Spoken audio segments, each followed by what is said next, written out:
I've previously done a video on MPN symptoms, and I wanted to update just a little bit on there. So I know that I've had a lot of symptoms, and they vary, and they come and go, and sometimes they're really terrible and strong, and I feel terrible. Sometimes nothing at all. And I have to say, it's not always correlated with what my numbers say on my blood. Sometimes my blood numbers are terrible, and I go in and I'm like, I'm fine, I'm good. I don't need a phlebotomy, I don't want one. I have to get one, obviously. And then there are times where I feel terrible and I'm dragging and I cannot function. And my numbers are actually, okay, so I'm talking about Polycythemia Vera numbers. So the only number that's actually decent is my RBC and my hematocrit. The rest are always messed up.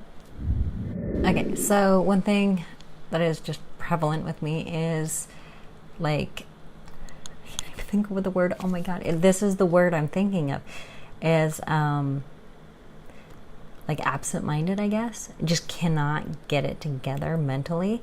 And I'm generally a smart person, right? But like, I just can't think of the correct word. Like the other day, I was trying to describe to my friend that I was mowing the lawn. Something I do all the time, mow the lawn. I couldn't think of the word, so I said I was vacuuming the lawn. That's part of PV brain, okay? So that's something that we have. And I still can't think of the word, so I'm gonna skip it, but I think you already get it, right? Itching like crazy. I have found a little bit of a solution. I know other people have found it.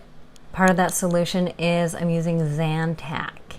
And I'm saying this because I want to actually come up with a little more solutions in this video than just the issues, right? I know that whenever I take allergy pills, I am like a drunk person swimming in a black, muddy river, and I can't see, I can't function, and I'm like sinking. It's just ugly. I should not be on allergy pills. So I told her, I simply cannot take those. And she said, well, at least take the Zantac alone. It's a stomach acid thingy. And it seems to really be alleviating. I still get some itching, but it's alleviating quite a bit. And I know people are able to mix the two. I cannot imagine how wonderful that would be without any itching whatsoever. So that's one of my solutions for the itching. I wanted to quickly go back and talk about brain fog. The brain fog. Just make up a word. I think your friends and family, and if they understand what it is, I made up a word. I said I was vacuuming the lawn. She got it. I mean, if you have friends and family who know you and love you and get it, just roll on with it and let it be. That one, I feel like if you stress too much about it, you're going to go insane. So be cool with it. Just say, hey, it happens. And okay, so another thing is exhaustion. Now I've gone the gamut with this one. Oh my god, it's my devil of all things, right? The exhaustion, right? There are times where I will wear my shoes in the house, I'll go and I'll try and get up and I'll get going and I'll push, I'll drink vats of coffee. I am on prescription like stimulant, but it's also needed. I have ADD like crazy. Anyhow, and I can pretty much sleep through it, to be totally honest. I can drink a big vat of coffee and I can go to sleep. So with those combined and me jumping around, I really try and push myself. And some days I'm not going to push. I'm not. So part of my solution is with the lack of energy. If you're doing what you can and your body says no more, maybe your body just needs that time to heal. So essentially your body is exhausted and your cells are growing like crazy, like a bunch of them, right? So give your body grace. Okay, so I do a lot of gardening and outdoor work and I get dizzy, like scary. Literally, I'm scared, like I'm going over, right? And this is silly, but one thing I do, other than holding on to things, is I actually go closer to the ground. Sometimes if I can, and in case I do fall, I'm already that close to the ground so I don't smack hard. I know this is weird. Mind you, I am not a doctor. These are personal things that I do, okay? Personal. But I go closer to the ground and I start weeding, or I just sit there for a minute and feel better. Also inside, when I am not gardening, not outside, not doing something, I do take a little bit and just kind of hold on to things, and I'll just sit down And then I don't pressure myself to do much of anything for a little while. I just take it easy. And of course I get a drink, do whatever I need to do normally, but just really go slow. A doozy is not being able to sleep. There's nothing more ridiculous and embarrassing than being thoroughly exhausted all day long and daydreaming of going to bed at night. You're like, oh good, I gotta go to bed. One thing that keeps me up all night, my restless legs. They drive me nuts. And I cannot sleep.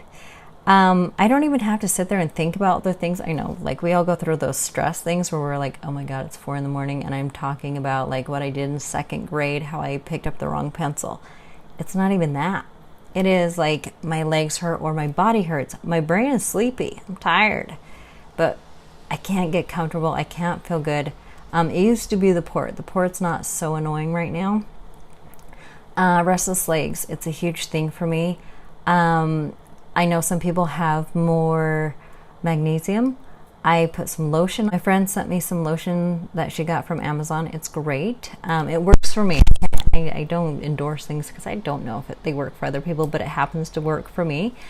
I also don't sleep with pants on. And I think it's just that extra thing or the pressure. No pressure whatsoever to touch. I'm still a karate fighter in my sleep. And sometimes I do wake myself up and I flip and I flop and I flip and I flop. And I don't get comfortable that often. But I really just try and calm my mind as much as I can and calm my body. And sometimes I just roll with it. And a lot of reasons why people can't sleep. And for me, it is my body. I do what I can with the lotions, things like that. And generally that does help quite a bit. So another is, I guess the facial flushing, which is ironically, it just cracks me up because people are always like, you look so healthy, you look so great. I'm like, fabulous, right? I don't really do much for that. It's going to happen. And it's kind of a sign, like when things are getting a little heated and you're feeling like, okay, I better go get a phlebotomy because this is not feeling good. I get a little extra red and I get red on the neck and face. I can feel that. A couple more that I wanted to address here. Definitely wanted to talk about the red face simply because it's not much you can do, but it's so extremely common. A couple more that really bother me. My eyes. Constantly. I'm having a hard time seeing. I can't focus anymore, especially as of late. It's been really rough. Just the squigglies, everything. Again, probably red eyes. It's almost like a usual anymore. It's getting annoying. I talked to my doctor. There's not too much we can do with it. But I've noticed I just had a really rough experience where I was trying to focus with my eyes and I couldn't focus. So what I'm doing is I'm trying not to do things that make it difficult for me to focus. I literally am just trying to work the best with what I have. And so that is one thing, your eyes. Try and keep them moist as much as you can. Blink a lot. So I had an old eye doctor tell me I need to rub my eyes more. I can't tell you that that's going to work for everyone. And I don't know his exact reasoning behind it, but I do try and rub my eyes like more. I guess it's the circulation. I don't know. Check with your own doctor for that. Another thing is my feet go numb. Literally walking around, they're numb. My whole body can be warm. And in fact, a lot of times I wear tank tops and it may seem silly, but I get sweaty, hot, crazy, and I can't hack it. And that's when I get itchy skin and all of that too. Wearing anything. But then my feet, as my whole body is sweaty and hot, my feet are numb and frozen. It's ridiculous. With that, I do try and rub my feet. I try and get them going. And mainly just rubbing them, trying to keep them going. It's a huge thing, but getting that circulation going through my feet. More is I get bruising all the time. And you know what? You can't always see the bruises. I can feel them. And I'm telling people, I'm like, can you see a bruise there? Like on my back or anything. Can you see a bruise? Because I can feel it.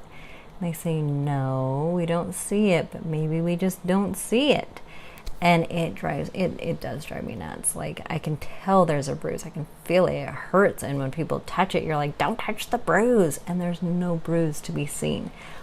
So I have some invisible bruises and some very visible bruises, and sometimes like I'm randomly bleeding now. That's another thing. For a while I got really concerned. I did go into the doctor. I got tested for some other things. Apparently my clotting factor is kind of off, and that is something you have to deal with. A lot of things I'm saying we can do what we can do, but our toolbox, as my one doctor would say, is very small. So a lot of it is acceptance, and essentially a lot of it is acceptance and saying, okay, this is my toolbox, very small. I'm going to do what I can for my personal thing. This is, to treat these symptoms, but, this is how it is. If I accept it, life goes easier. If I'm always battling, I've got this bruise, I'm going to frustrate myself and make it worse. If I'm going to be always concerned about extra bleeding, I've addressed it. I talked to my doctor about it. I've gotten these tests, right? I don't have to worry about it anymore other than what's going on. And I think that's a big factor in having these symptoms. They suck and they hurt and they're not fun, but stressing yourself out more, I think it's worse. So deal with it as much as you can and then let go of the extra stress, if you understand that. Also, early satiety and just not feeling hungry in general. I think I've talked about this a few times on my videos, and generally in groups. I have an enlarged spleen, and in fact it was kind of messed up. I went in for a scan because my stomach, my abdomen has been causing me quite a few problems. I just don't feel good. I get sharp pains. I mean, it's brutal. I'll be like walking like, oh, and it is part my spleen because it is enlarged, and apparently it's moved over my stomach and whatnot. But also I have other things in my abdomen making it a big problem. Now that I know this, I'm not as scared when I have these feelings. I know they hurt like crazy, but then I say, okay, well, that is the spleen. Let me acknowledge that. We're doing what we can. And I think this leads to the last symptom and semi-solution that I'm working with. Depression, sadness. It's real. It is totally real. And one thing is I've definitely gone through it. And I'm not going to say gone through. I've had it on and off, and I continue to have it on and off. It's not going away because there are times where you're like, I don't want this anymore. I don't want to deal with this. And then you have to stop. And again, it goes back to this acceptance. And you say, okay, I've got it. What can I do? And it's like for me, it's like a stoicism or a realistic thinking to get through these things. So with all the symptoms, I have some baby solutions. My biggest solution is de-stressing. Don't get distressed about it as much as possible. Set it and forget it, right? Take care of what you can and do what you can while you can, and then accept it and say, okay, so let me recognize that this is Polycythemia Vera. I'm not feeling so great right now. My eyes are bloodshot. I can't see a stinking thing. I don't feel good. I'm tired, blah, blah, blah. And then I go through this thing. I'm not 90. I shouldn't feel like this. I try and be fit. I eat right. And then I stop. I say, okay, let me acknowledge it. Let me give myself some grace, my body some grace. Do the things I can with my toolbox. Accept and go. And I guess bottom line, just accept it.